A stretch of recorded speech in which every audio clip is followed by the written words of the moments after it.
We back with DC strats for Nervier. This season the bosses change and all air units have minus 90% evasion and HRT bear units have plus 100% attack and 50% HP and skill haste. My recommendation for super fusion cores this season is to 120 Regina, Surya, and Solivi for DPS and Ecclesia for survivability. I will be going over the mechanics of the fights, some stats for nerds, and I have an example team for you to use this season, which you can find the squad code for it in the description below. Also, if I happen across any other runs, you can find those pinned in the comment section. All of this will be timestamped, which you can find in the video description. So let me show you what I got.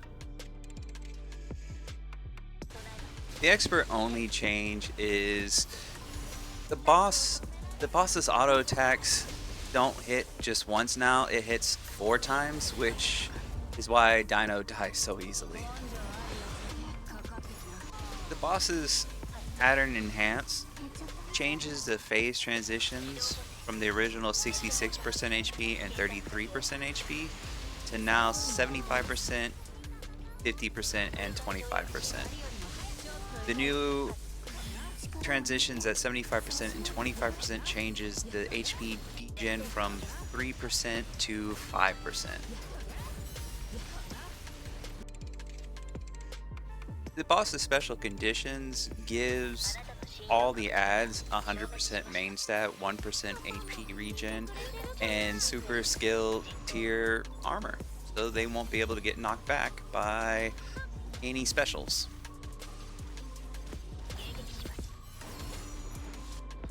Start off with, the boss is a ranger that acts like a tower who sits in the back and spawns ads after ads after ads.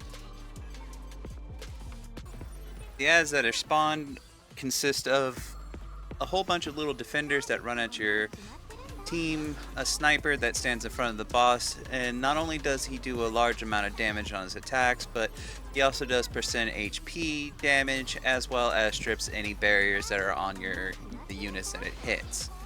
As well as this wonderful floating, I don't know, let's call it a totem support unit that sits there and blinds all ground units.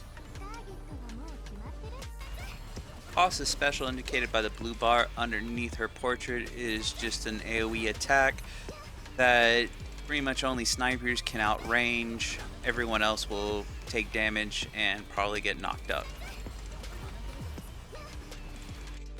Boss's ulti, indicated by the purple bar underneath her portrait, is another large AoE. This thing hits like a truck.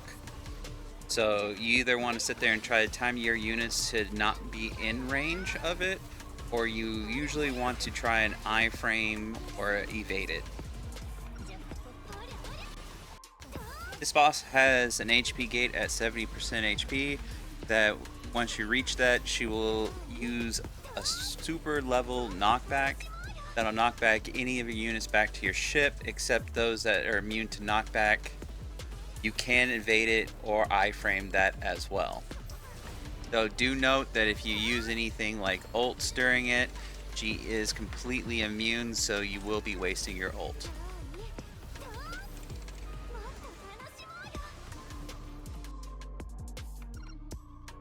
Now time for some stats for nerds.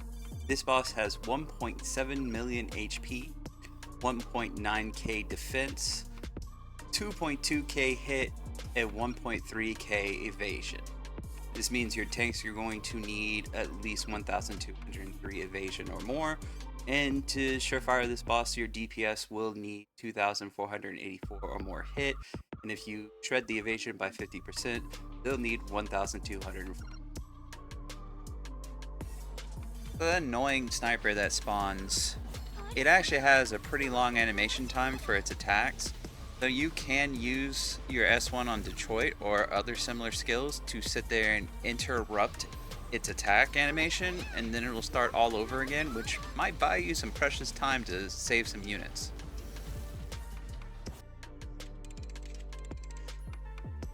So we're going to go ahead and start with an auto deploy, and you don't turn auto off until Yang actually comes out.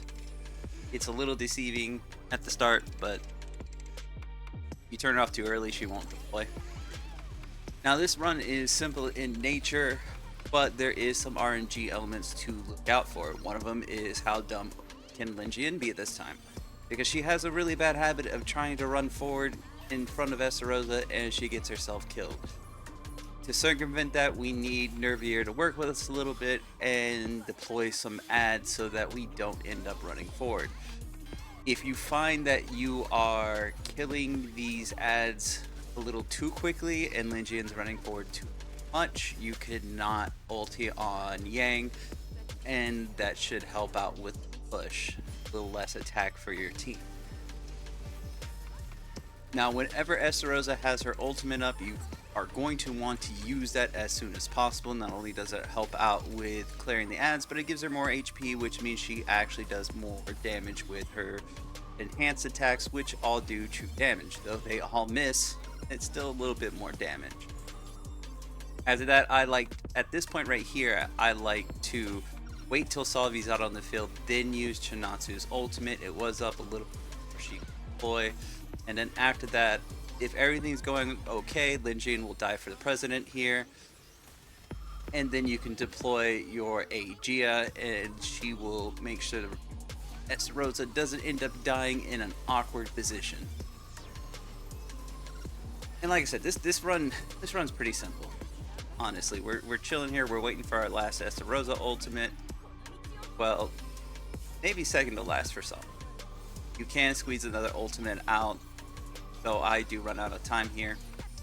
And at 125, you're going to want to ultimate on Chinatsu and Yang. This will help keep your Estarossa alive, and their buffs will last long enough for the burst phase. And as soon as Aegea's ultimate up, use that.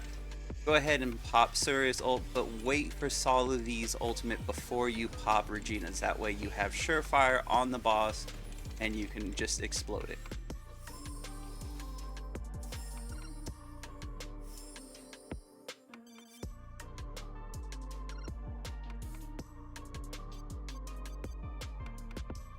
And as much as Regina is the carry, she's really not the one who did the most work. Estarossa really did everything here.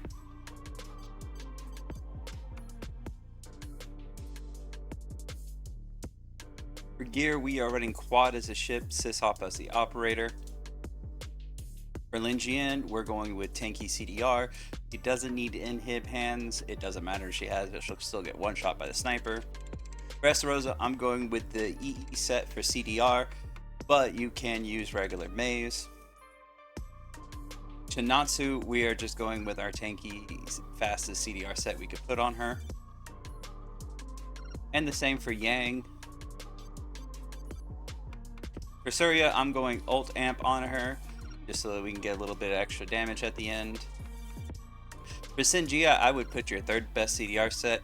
The faster she ults, the faster you can start bursting at the end. It doesn't need tanky. For Regina, we're just going with full death pin, as much death pin as you can put on her. And then for Solivi, we are going double anti-ranger.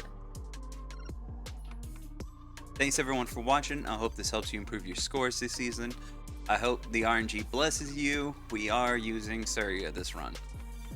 Remember to like, comment, and subscribe. If you're feeling extra special, you can join the Mage Institute by clicking the join button.